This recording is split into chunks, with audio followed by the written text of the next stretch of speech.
The Tarzan Twins by Edgar Rice Burroughs. Chapter 3. A new day burst gorgeously into life.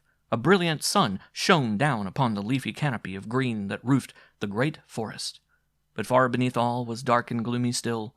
A sleek, black warrior moved silently along a jungle trail. On his back he carried a small oval shield, his bow and his quiver filled with arrows. Bracelets of iron and of copper encircled his arms. Through the septum of his nose, which had been pierced to receive it, was a cylindrical piece of wood, 6 or 8 inches in length. From the lobes of his ears depended heavy ornaments. Necklaces encircled his ebon throat, and there were many metal bands and anklets upon his legs. His hair was plastered thick with mud, into which he had stuck several gaudy feathers. His teeth were filed to sharp points. In one hand he bore a light hunting spear. He was Zopinga, a Mugala of the Bagala tribe that was all-powerful in Ugala. The dismal forest country they claimed as theirs. Thus, early in the morning, Zopinga was making the round of the snares he had set the previous day. In the crotch of a mighty jungle giant, 2 boys, chilled, miserable, awoke from a fitful slumber. All night they had huddled close together for such warmth as they might lend each other. But they had been very cold. They had slept little. The mysterious voices of the jungle night, the consciousness of the nearby presence of creatures they could not see, had driven sleep from their eyes until finally, overcome by utter exhaustion, they had sunk into an unconsciousness that could scarcely be called sleep, and even from this the cold and discomfort around them, shortly after daybreak. "Golly," said Dick, "I sure am cold." "You haven't got anything on me," replied Doc. "It must be great in the jungle at night," said Dick with a sickly grin. "It wasn't so bad," insisted Doc bravely. "So bad as what?" asked Dick.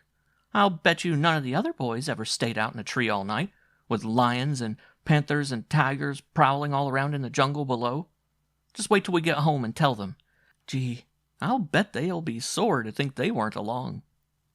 "There aren't any tigers in Africa," corrected Dick. "And anyone who wants to stay out in the jungle all night can have my place. I wish I were home in my own bed. That's what I wish." "Cry baby." "I am not. I just have some sense, that's all. It's cold here, and I'm hungry." "So am I," admitted Doc. "Let's build a fire and get warm and cook breakfast." "How are you going to build a fire? And what are you going to cook for breakfast? You going to say, 'Abracadabra, allo presto, change cars,' and then pick a gas range out of my ear? And if you could, what would you cook on it? Ham and eggs and waffles? That wouldn't do, because we haven't any of the maple syrup you're always talking about, and Cook forgot the marmalade." "You think you're funny," snapped Doc. "But I'll show you. I'll build a fire all right." "Where are your matches?" "I don't need any matches." "How are you going to build a fire without matches?" "That's easy. All you got to do is rub 2 sticks together." Dick was interested. "That's right," he said. "Come on, let's go down and get a fire started. Golly, but wouldn't it be great to be warm again?" "I wouldn't care if I got on fire," said Doc. "Only I'm so cold I don't think I'd burn." "We could melt. That's better than staying frozen." "Do you suppose it's safe to go down?" inquired Doc. "Do you suppose that old lion has gone home?" "We could stay close to a tree and one of us could watch all the time," suggested Dick. "All right, here goes. Gee, but I'm stiff. Whew! My joints need oiling." Once at the bottom of the tree, Doc collected a little pile of twigs, and taking 2 of the larger ones, he commenced rubbing them together vigorously, while Dick watched and listened, ready to sound the alarm at the first sign of danger. Doc rubbed and rubbed and rubbed. "What's the matter with your old fire?" demanded Dick. "I don't know," said Doc. "All the books I've ever read about savages and desert islands and people like that tell how they build their fires by rubbing 2 sticks together." "Maybe you aren't rubbing fast enough," suggested Dick. "I'm rubbing as fast as I can. Maybe you think this is fun. Well, it isn't. It's hard work." He kept on rubbing and rubbing for several minutes. Finally, he stopped, exhausted. "What you stopping for?" demanded Dick. "The old sticks won't burn," replied Doc, disgustedly. "And anyway, I've rubbed so fast that I've got warm." Satisfied that there was something wrong with their fire-making, they decided to warm themselves by exercise. knowing that a good brisk run would set the blood to tingling in their veins. But then the question arose as to the direction in which they should run, as well as a place where they might find room in which to run. The tangled undergrowth grew close around them. Nothing could run in that. They had no idea where the trail was. There was nothing left, therefore, but the trees, and so they clambered back to the lower branches, and with stiff fingers and numb joints started once more in the direction they thought would lead them to the railway.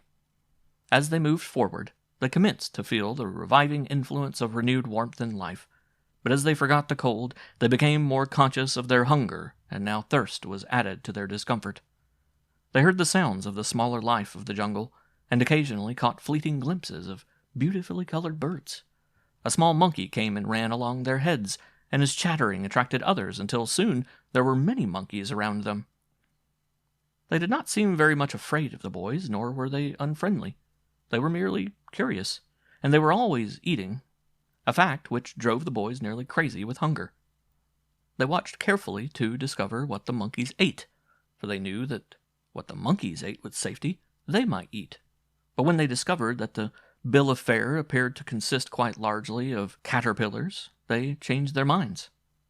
After a while, they saw one of the monkeys gather fruit from a tree and eat it with great relish, and they lost no time in clambering up into the branches of that same tree and searching for more of the fruit.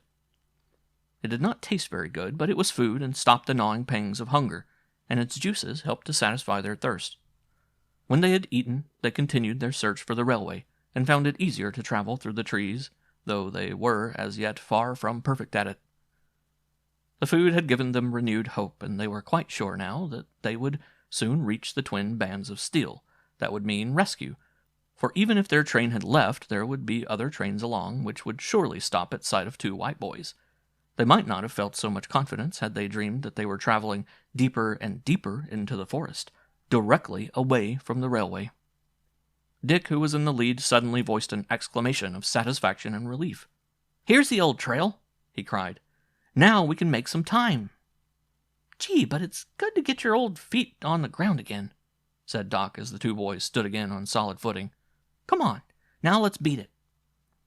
With brisk steps they set off along the game trail that ran in the same general direction they had been traveling, positive now that they were on the right road. Doc, his spirits rising to the occasion, broke into a gay whistle. Ahead of them, Zopinga came to an abrupt halt. For an instant he stood, listening intently. Then he dropped to his hands and knees and placed his ear against the ground, and remained there for a moment, motionless. When he arose, he still remained in a listening attitude, straining every faculty to interpret the sounds that were approaching him along the trail. Just before the boys came into sight, the savage warrior stepped into the green wall of the jungle trail. The leaves and branches dropped back, forming an impenetrable screen behind which Zopinga waited.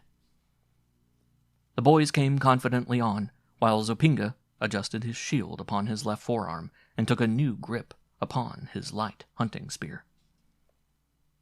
The warrior did not see the boys until they were almost opposite him, but when he did, the grasp of his spear hand released, and a look of relief and satisfaction overspread his black and evil countenance, for he saw that he had nothing to fear from two unarmed white boys. He waited until a turn in the trail took them from his view, then stepped out into the trail and followed them. Zopinga was greatly elated. What matter now that his snares had failed to entrap a single victim? Had they all been filled, the reward would not have equaled this windfall that had come to him without the slightest effort upon his part. The victims of his snares he would have had to carry home, but this new quarry walked upon their own legs, and most accommodatingly were headed directly for the village of the Bagala. End of Chapter 3.